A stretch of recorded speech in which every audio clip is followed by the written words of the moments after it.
And yet we held it up as the paradigm of what we should do. Gentlemen, I'm going to interrupt here because we already know that although we know that President Obama wants to change things, we do know that since he has moved into the White House, he has authorized Predator missile attacks on Pakistan, which would suggest that certainly suggests that he doesn't see al-Qaeda as civilians, and therefore, because otherwise, therefore, he's guilty of a war crime. So he sees it as a military situation. Well, of course, there is a military situation ongoing in Afghanistan. That's without doubt. The question is what we do with the people who committed the crimes in America on 9/11.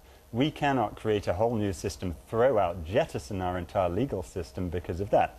Now, look, there are different ways of looking at the different people. We've been kidnapping, from the American perspective, people who were drug dealers for ages. We had what we called rendition to justice. So we went and grabbed them in ways that were patently illegal, but brought them back to courts. I'm simply saying that we lose this battle if we say that we're getting rid of our legal system just because it's convenient to us. But we are where we are, and we are in a situation where Susan Crawford, who is the judge under the Bush administration, who had the job of deciding which Guantanamo inmates should be prosecuted, and of Mohammed al-Qahtani, who you mentioned, she said, we tortured him, his treatment met the legal definition of torture, and that's why I did not refer the case for prosecution. But she went on to say that she would be hesitant to say, let him go, because she thought he was dangerous. Well, you know, we could say the same thing, of course, about suspects we beat up in a prison cell, right? And this has gone on for many, many years. I lived in Louisiana, where I had to defend 2 police officers who were put on death row for the murders they committed. We've had, for many, many years, police officers acting improperly, and we've sometimes set people free because of that. That is the price of criminality by the government. I don't think anyone here, I don't think David or anyone else is going to defend the torture that was perpetrated against these people. The question is, if you take al-Qahtani or you take Binyam Mohammed and you torture them, does that give you the right then to hold them forever without a fair trial? But what do you do with them? But you haven't answered the question about what you do with them. They are dangerous. What do you do with them? Well, I don't think they necessarily are dangerous. And again, the process we have for determining whether someone's dangerous is called a trial. You simply cannot say, as President Bush said, that this war on terror might last for the rest of our lives so we can hold them forever. No one said that about the Germans. Even the most senior people in the German folk who were put on trial in Nuremberg, all of them were set free except for one. Eventually, you can't just hold people forever. David Rifkin, what would you do with them? Well, what I would do with them is apply the laws of war-based paradigm. And again, my good friend Clive very conveniently, in one full swoop, just truncated, cut off centuries worth of military justice proceedings. Let me keep you on the point in question, which is that what you would do with these people. No, all right, I'm answering it. I would say I would subject them to somewhat modified, because we've learned over the last few years, form of military justice system where if you're an enemy combatant, you can be detained for years and years for the duration of hostilities. As a matter of fact, Rudolf Hess, who was captured quite early in the war, was detained as an enemy combatant until the end of World War II and was tried with Nazi war criminals. You're going to use a modified court-martial, a modified military commission, which, right frankly, at this point in time is very similar to court-martial, to try people who've committed war crimes against whom we have good evidence. That is all. This is not a law-free zone. This is just a different legal system. What do you do with the people? Let me just say, people like Clive are not serious about the proposition this is war. What do you do with the people? Let me bring Clive Stafford-Smith in here. Take Mohammed al-Qahtani, take someone like Binyam Mohammed, who you're not going to try. And I think if you push him, David will say that we have the right to hold these people forever without a trial. And that's the real problem. I have no problem with trials. I have no problem with a fair trial. Binyam Mohammed said for ages, give me a fair trial, thank goodness. The problem here is that this so-called law of war paradigm that David's proposing allows you to keep a little child like Mohammed al-Ghorani, 14 years old, forever without a trial. Now that's where he and I part company fairly seriously. David Rifkin. But Clive, we held hundreds of thousands of POWs during World War II for years. The example Clive Stafford-Smith gave there is of a boy who was 14 when he was picked up, and who the US does not want to prosecute, but is still sitting in Guantanamo. What would you do with him? I would hold an individual like this, even if it was 14 years. Let's be clear. International law forbids use of child soldiers, but just because you are a child or young adult does not immunize you from... Let me turn it around. What if you're a 14 or 15-year-old chap who goes out and murders a bunch of civilians while fighting for Al-Qaeda. You're supposed to get a pass, and there's no evidence to convict you in a court of law because you're picked up on a foreign battlefield, no forensic evidence. Is that supposed to be okay?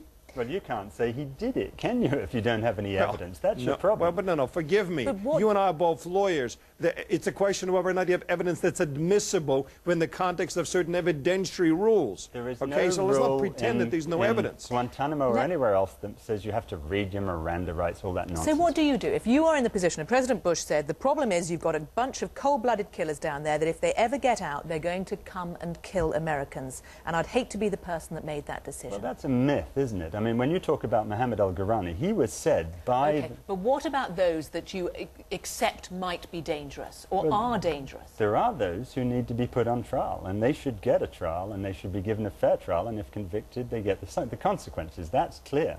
What you can't do ever is you can't just say, oh, that guy's got a beard, I think he's a bit dangerous, maybe we've mistreated him. But you're not for 7 years. suggesting that they're doing that. Oh, well, I mean, what else are they doing? You've got to have some system for deciding whether someone's dangerous. You can't just say it. Sarah, very briefly, I can tell you this. The laws of war paradigm envisions an administrative proceeding to determine whether or not a person is enemy combatant. It's not a criminal justice system. The standards are much lower. You don't get a lawyer. But everybody in Guantanamo, let me stipulate this for your viewers, everybody in Guantanamo has had more due process than any captured enemy combatant. Let me ask Clive Stafford Smith about the one person who has been released since President Obama took office, which is Binyam Mohammed, who is your client and who was returned to the UK last week.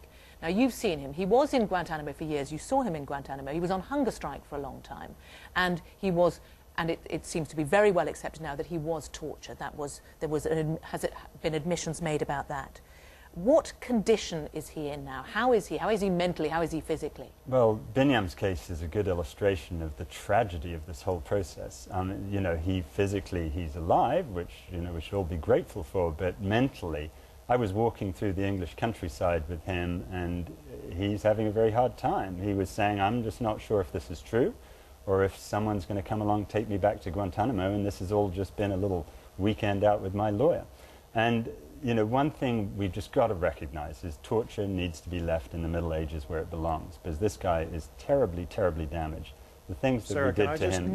David Rifkin, I will come to you in just a moment. I just want to hear about Binyam Mohammed. Well, I mean, even the Spanish Inquisition shouldn't have done the things that happened to him, with the razor blades to his genitals and all of that. And the problem is not just that Binyam was tortured and this man suffers. The problem is that we lose the moral high ground when we as Americans or British people do that to other human beings. And we create hatred around the world. We don't solve the problems of Afghanistan and Iraq. We create more problems for ourselves. How does Binyam Mohammed feel about it? Do you get the impression that he is perhaps more dangerous now than when he was taken to Guantanamo? Oh, no. The last thing he wants is to have anything to do with anything. He wants to just... But he must be angry. Actually, he's not. He's much more sad than angry. He's been through so much. I mean, he says having emotion at all is difficult for him. When I talked to him, he said, Clive, you're just going to have to fill in the emotion because I'm kind of dead in the head. And that's it. He doesn't want to exact revenge on the United States. What he does want is he wants the world to know what happened to him. Most people watching this will probably think if he were there, was there for a reason. But I know that you are convinced that he was innocent. Well, I am. But on the other hand, even if he were Khalid Sheikh Mohammed or whomever, I think we'd all agree you don't take razor blades to people's genitals. And that, I suppose, is what many people will say has been the problem of Guantanamo Bay, David Rifkin. Two things. First of all, and I don't want to talk about this specific case. I'm sure Clive knows more about his client's circumstances. But nobody, and I mean nobody, is suggesting, and it's obscene to suggest that he had something harm done to his genitals in American custody. It appears that he was mistreated while in Morocco, if I'm not mistaken. Allegations that he was mistreated in American custody have been thoroughly investigated and found thoroughly wanting, number one. Number two, how do you, let me again turn it around. We've released hundreds of people in Guantanamo.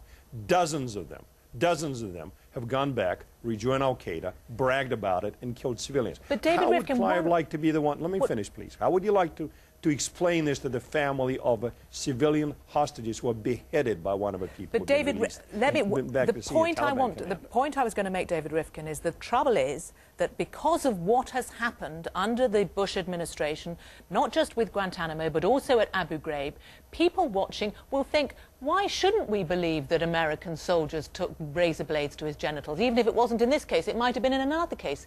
There's been so much damage done that even John Bellinger, who's a legal advisor to the National Security Council, said that the treatment of detainees under the Bush administration was one of the great tragedies.